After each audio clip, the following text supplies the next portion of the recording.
अस्सलाम वालेकुम। यासीन आपके साथ हाजिर है इस मॉर्निंग ब्रीफिंग में। आज इस हफ्ते का सेकंड वर्किंग डे है और इस महीने का पहला दिन है। जैसे कल मैंने आपसे अर्ज किया था कि कल अगस्त का आखिरी दिन था और टेक्निकल ग्राउंड पे बड़ी इंपॉर्टेंस होती है वीकली बेसिस पे, मंथली बेसिस पे या क्वार्टरली बेसिस पे आप कह लीजिए कि जितनी भी ये क्लोजिंग्स आती हैं तकनीकी एतबार से इनकी बड़ी अहमियत होती है। तो कल बहरहाल अगस्त का महीना खत्म हो गया और आज 1 सितंबर है, नया महीना है, नया जो है वो दिन शुरू हो गया है।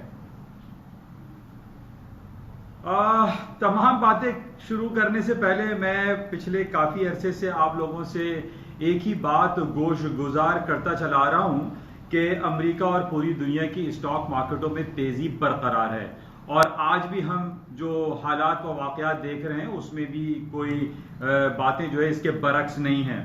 अमेरिका की स्टॉक मार्केटें खास तौर पे नैस्डैक और S&P वो अपनी तारीख की नए बाब रोजाना की बुनियादों पे रकम करते चले आ रहे हैं। और कल हमारे पास ये रिपोर्ट थी कि जनाब कल महीने का आखिरी दिन था, अगस्त का आखिरी दिन था और बैक इन 1984 के बाद ये पहला अगस्त गुजरा है, यानी 36 इयर्स के बाद।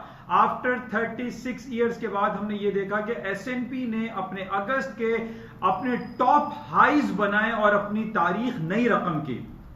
और इसी के साथ ही नैस्डैक आपके सामने है जिसमें 65% तकरीबन हाई टेक कंपनीज लाया करती हैं और 35 कंपनीज फार्मास्यूटिकल कंपनीज हैं। और कोरोना वायरस के बाद हम ये देख रहे हैं कि जिस तरीके से दुनिया की स्टॉक मार्केटों में सबसे ज्यादा सर फहरिस्त है वो नैस्डैक है और नैस्डैक डेली बेसिस पे अपने हाई पे हाई बनाता चला आ रहा है। अच्छा, बहुत सारी बातें हैं डेली बेसिस पे मैं आपसे बयान करता रहता हूं और जो भी खबरें मेरे पास होती हैं वो मैं आपके साथ शेयर कर लेता हूं। और इन्हीं खबरों को शेयर करने के हवाले से मैं आपसे गुजारिश भी ये करता हूं कि जब आप इस इतने हाईली फाइनेंशियल रिस्की मार्केट में काम करते हैं तो आप ये क्लिप जरूर सुना करें। हो सकता है मेरी कुछ बातों से आपको कुछ इस्तेफादा हासिल हो जाए, आप बाय की जगह सेल और सेल की जगह बाय ना करें। अच्छा, अभी मैंने ये जो तमाम खबरें देखी और एक बड़ी इंपॉर्टेंट खबर मुझे नजर आई और उसमें जैसे कि पिछले हफ्ते भी मैंने आपसे ये कहा था कि दुनिया का सबसे रिचेस्ट आदमी जो है वो अमेज़न का मालिक जेफरी बेजोस बन चुका है, जो कि उसकी personal wealth 200 billions of dollar हो चुकी है। आज एक और खबर आई है अमेज़न के हवाले से। काफी अरसे से ये बात चल रही थी कि अमेज़न ने एक दरखास्त दी हुई है, चाहे वो कांग्रेस हो या वहां की अदालत हो, वहां के जो हाई अफसर हो या कि वहां की गवर्नमेंट के में उसने एक दरखास्त, एक अर्जी दी हुई थी कि जनाब जो ड्रोन डिलीवरीज होती हैं वो उसको परमिट दिया जाए। कल बड़ी इंपॉर्टेंट खबर आ गई कि जनाब अमेज़न दुनिया की वो वाहिद पहली अमेरिकन कंपनी बन गई जिसको ड्रोन डिलीवरी का ऑर्डर, ड्रोन डिलीवरी की रेगुलेटरी परमिट मिल गया। यानी आप ये सोचिए कि ये कितनी बड़ी खबर है। वो कंपनी जो कि तकरीबन 7 ट्रिलियंस ऑफ डॉलर की मार्केट कैपिटलाइजेशन की हामिल है और उसके मालिक की पर्सनल वेल्थ 200 अरब डॉलर तक पहुंच चुकी है। और अब इसको जब हुकूमत अमेरिका की तरफ से ये ऑर्डर मिला, ये रेगुलेटरी परमिट उसको जारी हुआ कि वो कंपनी अब ड्रोन डिलीवरीज करेंगी। यानी आपकी सामान, आपके जो कि डिलीवरी आइटम होते हैं, आपके खतूत हों, आपके ये जितने भी जो टेंजिबल आइटम आप डिलीवरी करते हैं वो अब ड्रोन के थ्रू डिलीवर होगी। यानी वो तमाम खतूत, वो तमाम सामान जो कि 2 से 3 दिन, 4 दिन, 10 दिन में पहुंचते थे, अब वो महज चंद घंटों की बातें हो गई हैं। तो इन बेसिस पे आप ये सोचिए कि जनाब इसको कितने ऑर्डर्स मिलेंगे ड्रोन डिलीवरी के बाद और इसकी अपनी पर्सनल वेल्थ और जनाब अमेज़न की अपनी जो मार्केट कैपिटलाइजेशन है और उसकी जो अर्निंग पर शेयर है, उसकी जो जनरेशन है, जो रेवेन्यू जनरेशन है, वो कितनी ज्यादा तेजी से ग्रो कर जाएगी। इन्हीं तमाम खबरों को आप मलहूज़ खातिर रखा करें, इन्हीं खबरों को आप समझा करें कि इसकी आफ्टर इंप्लीकेशंस क्या होंगी, इसके आफ्टर इफेक्ट्स क्या होंगे। ये एक बहुत बड़ी खबर है, ये एक बहुत बड़ी पॉजिटिव खबर है। ये अमेरिका की स्टॉक मार्केट के लिए बहुत प्लस खबर है कि जनाब जब ड्रोन डिलीवरी के आइटम कि जो रेगुलेटरी परमिट अमेजॉन को मिला है, इसी तरीके से और दूसरी कंपनीज को भी ये लामाला ये जो ऑर्डर है, ये जो परमिट है, ये दूसरी कंपनीज को भी मिलेंगी। ये कोई ये नहीं है कि जनाब ये रेगुलेटरी परमिट सिर्फ अमेजॉन को मिला है, बल्कि ये रेस्ट ऑफ द कंपनीज जो ड्रोन जो कि डिलीवरी का काम कर रही हैं, जैसे पाकिस्तान में जो डिफरेंट डिलीवरीज की काम कर रही हैं, उनके ऊपर भी ये पॉजिटिव असरात आएंगे। पाकिस्तान में भी ड्रोन डिलीवरी का सिलसिला शुरू हो जाएगा। अभी हमने ये देखा है कि आज अमेजॉन को मिली है, अमेजॉन के अलावा अमेरिका में लातादार कंपनीज ऐसी हैं जो कि डिलीवरी के काम कर रही हैं। तो इस पॉइंट को आप समझिए और इसकी इंप्लीकेशंस को आप अप्लाई कीजिए अमेरिका की स्टॉक मार्केट पे, उनकी इंडिविजुअल स्क्रिप्ट पे, कि ड्रोन डिलीवरी की रेगुलेटरी परमिट के बाद उनकी स्टॉक मार्केट में और मजीद क्या होगा।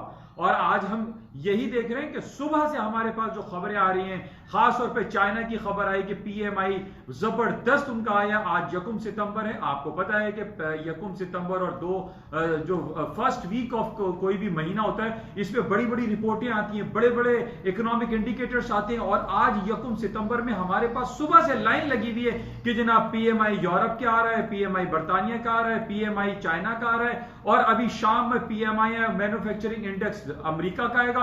वो भी जो इंडिकेशंस हमारे पास है वो भी पॉजिटिव है, प्लस में है, कहीं कोई नेगेटिविटी नजर नहीं आ रही है। इन्हीं बेसिस पे मैं आपसे ये कह रहा हूं और कहता चला आ रहा हूं कि जनाब अमेरिका की स्टॉक मार्केटों को गिरने के लिए बहुत बड़ी नेगेटिव खबर चाहिए। कहां से लाएं खबर, कहां से वो चीजें पैदा करें, कहां से किसी की आपस में दुश्मनियां क्रिएट करें कि अमेरिका चाइना पे बॉम्ब गिरा दे, अमेरिका रूस पे बॉम्ब गिरा दे, अमेरिका यूरोपियन यूनियन के साथ लड़ाई और झगड़ा शुरू कर दे और वो लफड़े में आ जाए। लेकिन ऐसा कहीं हो नहीं रहा है। और आप यही वजह देख लीजिए कि आज इस वक्त अमेरिका की मार्केटें खुली भी नहीं है, अभी एशिया की मार्केट क्लोज हुई और यूरोप की मार्केटें खुली हैं, और पूरी दुनिया की स्टॉक मार्केटें 1 से 2% प्लस में दिखाई दे रही हैं। नेस्डैक ने अपनी तारीख की रोजाना में तो बुलंदियां बता बता के थक गया हूं कि 12,240 इस वक्त हो गया है। इस वक्त एसएनपी की मार्केट हो गई है 3510, 3520, मार्केटें नहीं रुक रही हैं।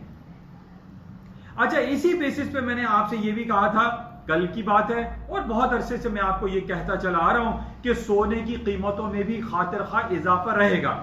अच्छा, अब इस सोने की खातिर खा इजाफे की वजह सिर्फ ये नहीं है कि अमेरिका की स्टॉक मार्केटें बढ़ रही हैं, इसकी वन ऑफ देम एक वजह है, क्योंकि मैंने आपसे ये कहा था कि जब नेस्डैक की कीमतें बढ़ती हैं तो जाहिर है जिसके अंदर 65 to 80-70% कंप्यूटर और टेक्नोलॉजी की तमाम शेयर्स मौजूद हैं, इनके शेयर्स की वजह से हमारे और आपके मोबाइल में जो इस्तेमाल होने वाला सोना, चांदी, पैलेडियम, प्लैटिनम, ये तमाम मोबाइल इंडस्ट्री में इस्तेमाल हो रहा है, तमाम कंप्यूटर में, तमाम लैपटॉप में, तमाम आईपैड में इस्तेमाल हो रहा है। तो इसी वजह से ये तमाम सोने, चांदी, पैलेडियम, प्लैटिनम की कीमतों में खातिर खा इजाफा हो रहा है। प्लस पूरी दुनिया में इंटरेस्ट रेट की कटौतियों का सिलसिला आपके सामने कटते चले जा रहे हैं। अब हमारे पास एक पॉज वाली चीज आई है, हमारे पास ये खबर आई है कि अमेरिका अब ये कह रहा है कि वो अपने इन्फ्लेशन रेट को 2% के ऊपर रखेगा।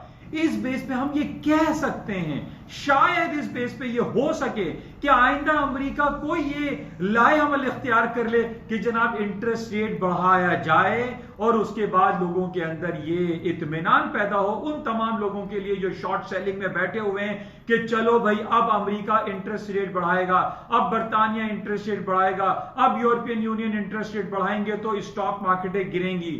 अभी भी मैं आप तमाम लोगों के इल्म में आप लोग तमाम लोगों को गोश गुजार करना चाह रहा हूं कि इन तमाम बातों पर भी स्टॉक मार्केटों में कोई क्रैश नहीं आएगा।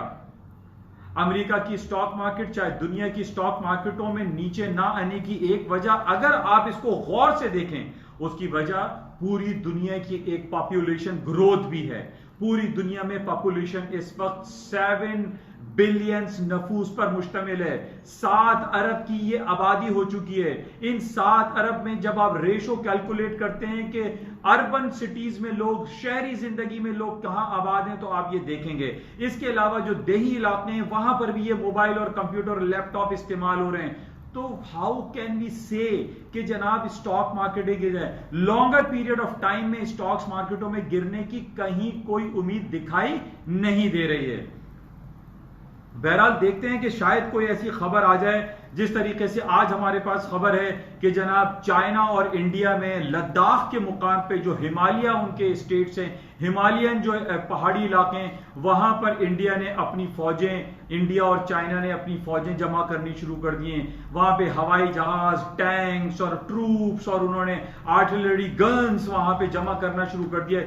इन बेसिस पे माइट पॉसिबल के स्टॉक के लिए तो नेगेटिव हो सकता है, लेकिन गोल्ड के लिए फिर दोबारा ऊपर की तरफ मार्केटें चली जाएंगी। बहरहाल ये एक खबर है, इसको भी आप जहन में रखें कि इंडिया और चाइना में लद्दाख के मुकाम पे हिमालय स्टेट में वहां पर कुछ टसल शुरू हो गई है।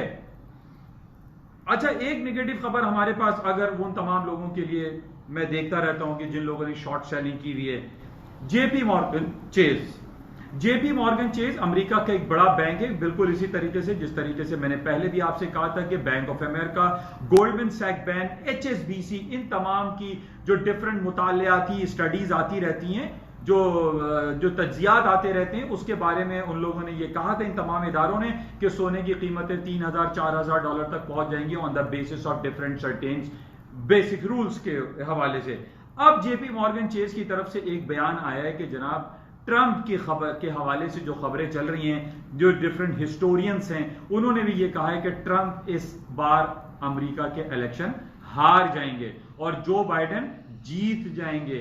कमाला हारिस वहां की वाइस प्रेसिडेंट बन जाएंगी, जो कि इंडियन ओरिजिन है।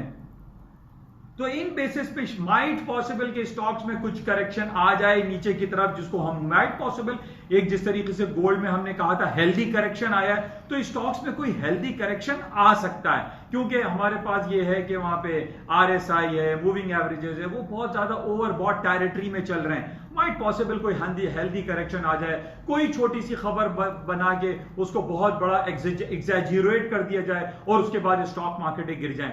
माइट पॉसिबल ऐसा हो सकता है, लेकिन अभी तक ऐसी कोई खबर हमारे पास मौजूद नहीं। बहरहाल जेपी मॉर्गन चेज ने ये कहा है कि स्टॉक्स मार्केटों में करेक्शन आ सकती है बिकॉज ऑफ के ट्रंप साहब इस दफा इलेक्शन में हार जाएं। अच्छा, इसके साथ ही हमारे पास एक खबर जो कि आप देख रहे हैं कि चाइनीज युआन बहुत ज्यादा स्ट्रांग हो गया है, 6.80 6.81 तक अगेंस्ट वर्सेस US डॉलर आ चुका है, बहुत ज्यादा स्ट्रांग हो गया है, तकरीबन 15 महीने या 2 साल के स्ट्रॉन्गेस्ट लेवल पर आ गया है चाइनीज युआन।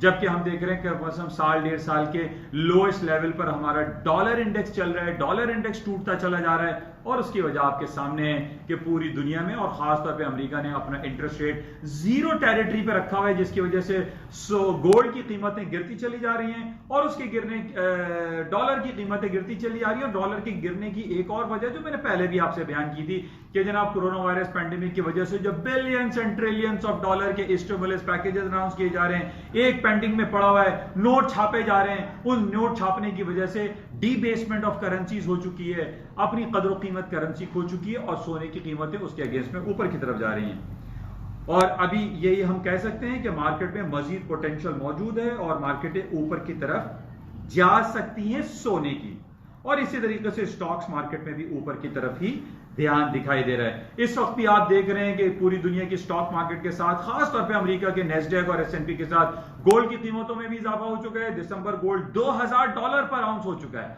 जो कि नीचे 1862 तक आया था। आज हम देख रहे हैं दोबारा मार्केट $125 ऊपर आ चुकी है। इसी तरीके से एक बड़ा कॉन्सोलिडेट और बहुत ही ज्यादा चॉपी ट्रेड जिसको हम कहते हैं, what is this, the choppy trade. Choppy trade हम ये देख रहे हैं कि ऑयल की मार्केट 42, 43, 42, 43, 43, 42 चल ही नहीं रही है। अच्छा, अब इसको आप गौर से समझ लीजिए कि इस बात को मैं आपको बहुत अरसे से कहता चला आ रहा हूं, उस वक्त से कह रहा हूं जब मार्केट 30, 28, 25 डॉलर चल रही थी। मैंने आपकी इल्म में यह बात गोशगुजार की थी कि जिस दिन मार्केट $34 से ऊपर निकलेगी तो इसका नेक्स्ट बैरियर होगा $41, और $41 से मार्केट अगर ऊपर जाती है तो इट विल रिमेन अपसाइड, और यही कुछ हो रहा है। मार्केट $41 के बैरियर को लोअर साइड पे नहीं तोड़ रही है। अब आप ये जहन में रखिए कि 41 टूटा तो मार्केट नीचे $30 तक भी जा सकती है। अगर 43 ब्रेक हुआ, 44 ब्रेक हुआ तो मार्केट $50 तक जा सकती है। इन तमाम बेसिस पे कि स्टॉक मार्केट ऊपर जा रही है, रीओपनिंग की बातें हो रही है, प्रोडक्शन कट की बात हो रही है, तेल में नीचे जाने के मौके बहुत कम दिखाई दे रहे हैं until and unless market technically $41 को ब्रेक करके मार्केट नीचे की तरफ आ जाए या प्रोडक्शन जो है बहुत ज्यादा वाफिर मिकदार में मार्केट में आना शुरू हो जाए। जबकि हमारे पास खबरें तो ये आ रही है कि प्रोडक्शन कट करेगा। ओपेक ये कह रहा है कि उसकी इन्वेंट्रीज में कमी हो रही है। हमारे पास जो वीकली रिपोर्ट आती है उसमें कहा जा रहा है कि तेल की जो इन्वेंट्रीज है वो डिक्लाइन कर रही हैं। तो हाउ कैन आई से कि जनाब तेल की कीमतें जो है वो नीचे की तरफ जाएंगी? तेल को तो ऊपर जाना है। Because of these all basic जो ग्राउंड रियलिटीज हैं वो आपके सामने हैं। तो तेल की कीमतें ऊपर की तरफ हैं क्योंकि उसकी वजह आपके सामने मैंने बता दी कि जनाब रीओपनिंग की बात हो रही है। बर्तानिया में स्कूल कॉलेजेस खोल दिए जा रहे हैं, लेकिन वहां पे काफी प्रेशर है बोरिस जॉनसन के ऊपर। उसके बावजूद उन्होंने स्कूल खोल दिए विद सर्टेन एसओपीज।